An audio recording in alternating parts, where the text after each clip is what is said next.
kanang ang kanang yung kuano kanang kung tinuod kang Kristohanon ka na jud nga magkinabuhi ka nga uyon sa kabubuton sa Dios. Amen. Bisan og dunay mga kuan, mga kanang ginatawag og nabang pagtintal sa kinabuhi, dili gid angay nimo kuanon kanang mga makadungog kag mga istorya, dili nimo angay makaingon nanay dunay makaingon nga dili na gud sa una mukuan gina siya karon di na gud. Doon na jud kausaban sa kinabuhi. Amen. Kung usa ka Kristohanon. So, ang unang butang na itong saksihan nagdungon dinhi. Kinahanglan andam kita sa pag-antos. So, kung unsa may pag-antos ni Ginoong Kristo sa cross, mausab kita. Andam butang nga moantos taliwala sa mga pagsulay. Amen. Itong kinabuhi. Nagingon dinhi dili na kita magpakasala. Kung aduna may mga pagsulay sa kinabuhi, diyan nimo masinati kung unsa ka kalig-on sa pagtuo diya sa Ginoo. Makaingon kang dili gid angay nga magpakasala pa ka. Kay giluwas ka na ni Ginoong Hesus, nag-antos siya sa cross, so sukdon pud nato nga ang atong kinabuhi nga kung doon na may mga kalisod sa atong kinabuhi, atorang itugyan sa Ginoo. Kaya diya masinatin nato nga kita magkinabuhi na uyon sa kabubuton sa Dios. Dili na ta magpakasala.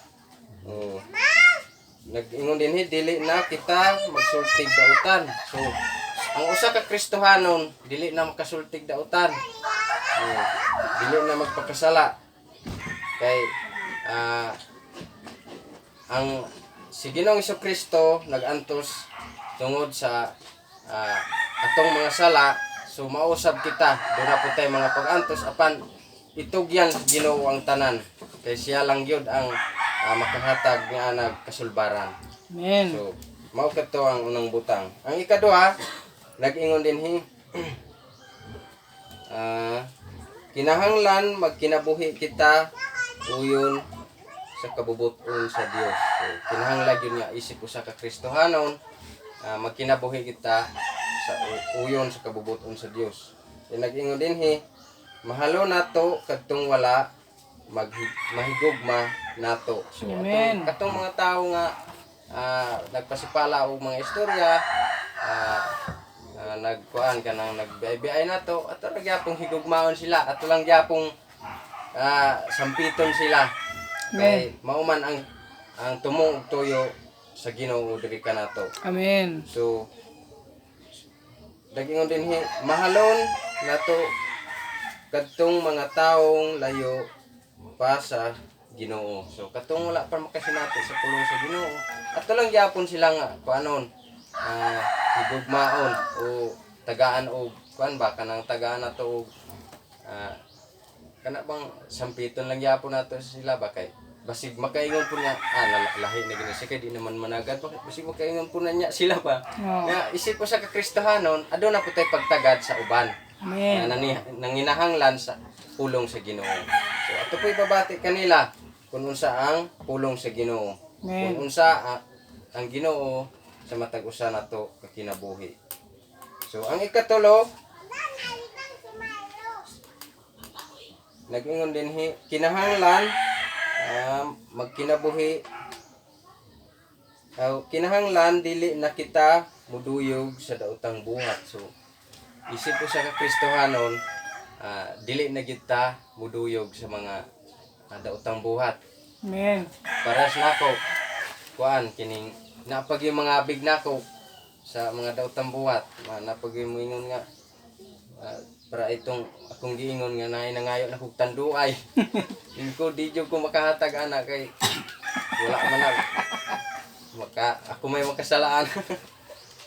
Naay nangayo na og tanduay nya. Kuan kining akong giingnan og atagan ti ka. Basig mahubog ka ana nya. Ako'y makaingon ba? Makaingon mo magutog tagaan magugtanduay di karon kasala na hinuan. Muna ako ang nanas kong nauna nga lisod kayo. So ako lang gipabati nila nga wala na ko ni biya na ko ana. Amen. So mao nga ang ako ang gikuan nga kuan lang gyud kanang ang kabubuton sa Dios malagi akong gikuan sa akong kinabuhi. So kay nag-ingon din so katulong butang likaya na to ang mga lutang buhat. So kinahanglan nga usa ta ka Kristiyanon ato na yung kanon kanang sination o himamato na ginato nga dili ta maka kuan, dili ta makabuhat ug dili maayo. Kuan man kasala man ta pero ato lang yung ikuan sa Ginoo. Mga ilang kita og pasaylo sa Ginoo kay kitang tanan dili man ta perpekto. Ato at least nga nakabalo ta unsay sayop ug unsay sakto. Amen. Para sa atong kinabuhi. So sa ikatulong butang nag-ingon din basla nato panalangin kadtong nagsulti na to dautan. So kung na may mga madunggan natong mga sakit nga istorya, ato lang baslag panalangin. Kung doon naman kay kuan niya, dira na to, dira ta angay mabalaka. Kay tungod nga, naaman si Ginoong Hesukristo sa tong kasing-kasing. So ato lang gyapon sila nga kuanon kanang higugmaon. So isip nga usa ka Kristohanon kanang munay gingon nga higugma ang imong kaaway. Amen. So, sa imong kinabuhi. So mo nga higugmaon lang gyud na pod nato sila. So alang sa katapusan manindog ta doon ako pagabasahon.